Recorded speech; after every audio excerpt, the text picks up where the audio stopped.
Tapi waktu aja Hasna mau belok ke tangga nih, masih lantai bawah, waktu mau belok ke tangga, entah gimana ceritanya, nah tiba-tiba Kiai itu udah ada depan aku. Astagfirullahaladzim, Kiai, oh iya Hasna, bisa bicara sebentar, kata Kiai ini. Oh iya Pak Kiai, boleh, ada apa ya Pak? Gitu. Saudaramu itu terus ditemani ya, dia imannya sudah goyah, jangan sampai dia ngelamun lagi. Banyak jin yang suka nggodain dia, kata si Kiai ini. Ah maksudnya Kiai, Gita. Kok Kiai tahu kalau Gita sering diganggu? Tuh aku tanya kayak gitu, Nat. Kiai itu cuma tersenyum aja sambil ngulurin macam sebotol air gitu. Beliau bilang lagi, sudah ada yang merasukinya. Bawalah air putih ini untuk berjaga-jaga. Nanti malam kalau dia terbangun, kamu bantu dia minum air ini ya. Dan kalau ada apa-apa, taati perintah ayahmu. Ayahmu sudah paham apa yang akan terjadi. Dan FYI, memang bapaknya siapa ini, bapaknya si Hasna ini paham juga lah sama hal-hal kayak gitu. Lanjut lakukan, ngapa Kiai ini tiba-tiba ngomong kayak gitu kan? Cuman walaupun kayak gitu, Hasna tetap diambilnya lah air mineral yang dikasih sama Kiai itu. Dalam hatinya si Hasna cuman ngebatin, ini sebenarnya Kiai ini siapa? Kenapa dia bisa tahu tentang Gita? Dan anehnya lagi, kenapa dia bisa tahu tentang bapakku?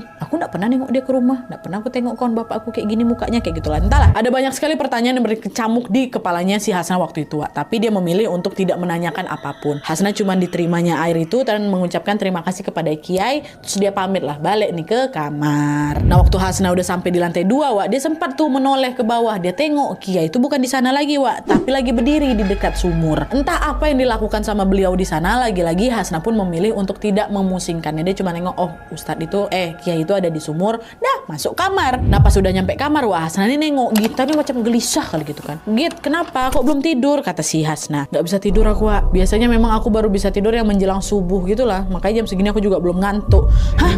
Selama ini kok tidurnya selalu menjelang subuh, Janganlah kayak gitu. Ayolah yuk kita sekarang tidur yuk, cobalah tidur dulu. Nanti kalau misalnya aku gak bisa tidur, kau langsung bangunin aku ya kalau misalnya aku ketiduran, kata si Hasna. Adalah akhirnya Hasna pun segeralah berbaring di kasurnya dan juga bersiap untuk tidur.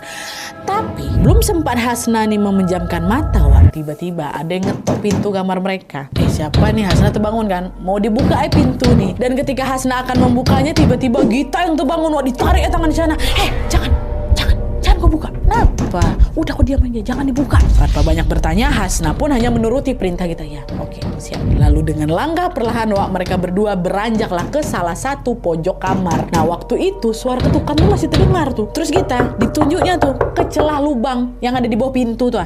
Kau tengok bawah. Kalau yang ngetok pintu kita ini manusia, pasti dari celah itu kelihatan lah kan bayangan kakinya kan. Tapi sekarang coba kau tengok, nggak ada bayangan apa-apa. Tengoklah nak, kata si Gita kan. Waktu aku tengok, Nat, memang betul di celah lubang bawah pintu tuh Hasna sama sekali tidak melihat ada bayangan.